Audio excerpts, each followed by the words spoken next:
E aí, quem fala que é o Renan, você está no Megascópio e hoje vamos conversar um pouco sobre quadrinhos, mais especificamente sobre a história Arlequina, Harlem, publicada pelo selo DC Black Label da DC Comics aqui no Brasil. Ela é publicada pela Panini e ela foi dividida em 3 partes, né? Também em um formato bem especial, no mesmo formato do Batman Amaldiçoado.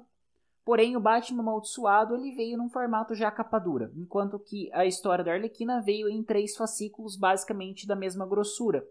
Só relembrando aqui, eu tinha escrito sobre isso no site do Megascópio já, mas para quem não está por dentro disso, o selo DC Black Label ele é praticamente um selo Vértigo. Porém, ele foi reformulado porque o selo Vértigo foi cancelado ou parado a produção dele. E aí tudo que é voltado para um público mais adulto e que seria Vértigo, vai entrar aí com o selo DC Black Label. Nessa linha também está sendo publicada Batman, o Último Cavaleiro da Terra e as histórias do universo de Sandman. Mas bom, vamos falar aqui da história agora, né? Que nem eu disse, ela foi publicada em 3 partes.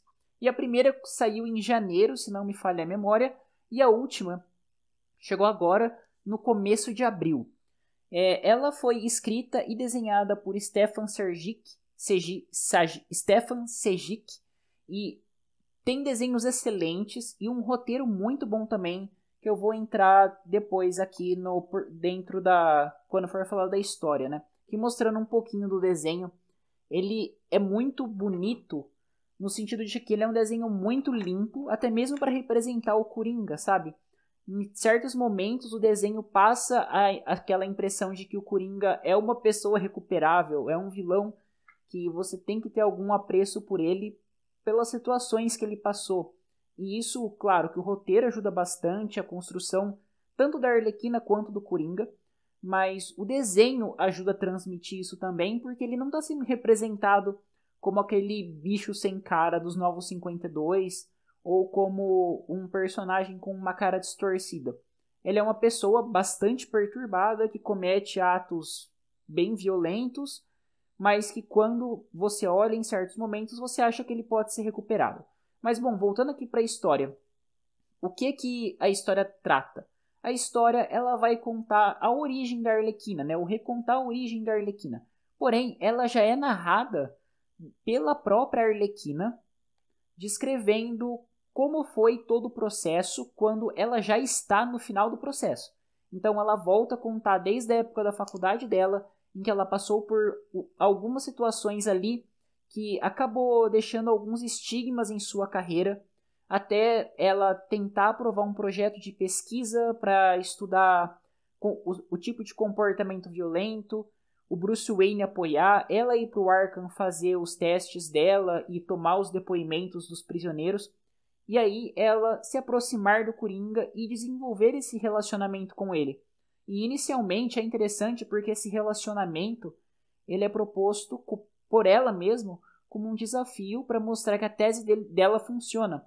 Só que com o passar da história, a gente vai vendo que não é bem assim, sabe? Dá para ir percebendo quem está manipulando quem, como o Coringa joga. Também tem uma participação muito legal do Harvey Dent, que vai ser o Duas Caras. Tem a origem dele aqui também, porque ele tem um contraponto inicial com a Harley Quinn na história, que torna isso bem interessante. Um outro ponto que eu daria bastante destaque na história também é a relevância dos sonhos e como isso mostra a modificação da personagem. Porque no começo ela é atormentada pelos sonhos com o Coringa e também com o Batman, né? Inclusive no começo tem uma situação que ela começa a perceber como que toda a sociedade de Gotham é estranha pelo comportamento dela, como todo mundo ali, por mais que não seja violento, deseja violência, e a forma com que isso é explorado na história, as falas dos personagens, a forma com que ela tenta extrair as faces do Coringa é excepcional, assim, é você ler e você ficar encantado. E voltando à parte do sonho só, é a questão de que ela é uma profissional na parte de comportamento. Então, quando ela faz uma análise do próprio sonho, do que ela mesma está sentindo, dessas interpretações, é muito legal de ver como ela às vezes tenta desviar do real motivo, só que ela não consegue. Porque ela sabe o que está acontecendo com ela sabe o que ela está sentindo, mas tenta esconder. E bom, o final da história não é segredo para ninguém. Ela se torna a Arlequina realmente, mas a forma com que isso ocorre e o momento em que esse gatilho vira de uma simples paixão pelo Coringa, né? Usar o simples é até complicado, mas dessa paixão pelo Coringa até o momento em que ela se torna a Arlequina, capaz de fazer tudo pelo Coringa, é uma parte bem marcante da história e que quando você chega lá é realmente o ápice, sabe? Que você fala, pronto, aqui ela se perdeu. E é uma história muito boa. Eu indicaria ela para todo mundo que curte uma história um pouco mais séria, com um bom desenvolvimento de personagem, com um bom roteiro, com, nossa, um desenho lindo, né, que nem eu já falei. E ela é assim, ela é fechadinha para contar a história de uma personagem que tá tão presente agora nos cinemas e que acaba sendo retratada de diferentes formas. Então essa forma de retratar para mim dela aqui é a melhor, porque eu acho que consegue explorar a psicologia da personagem de uma forma muito competente. Bom, é isso aí, o vídeo vai ficando por aqui, espero que vocês tenham gostado do vídeo. Ele teve o objetivo mesmo de trazer um comentário e uma breve análise. É uma história que, sinceramente, é muito boa, que nem eu disse aqui no final do vídeo, né? Então, se vocês tiverem a oportunidade de ler, leiam, vocês não vão se arrepender. O formato da publicação tá muito bacana. Tá um formato que lembra bastante o formato europeu de quadrinhos. Tá maior que o formato americano.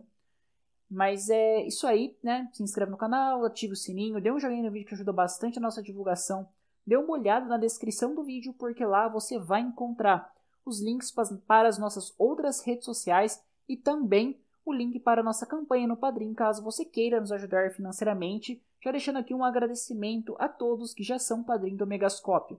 E no comentário, deixa aí se você já leu, se você pretende ler, qual HQ que você está lendo no momento, e sugestões para futuras temáticas são sempre muito bem-vindas. Então, bom, é isso aí, muito obrigado e até a próxima.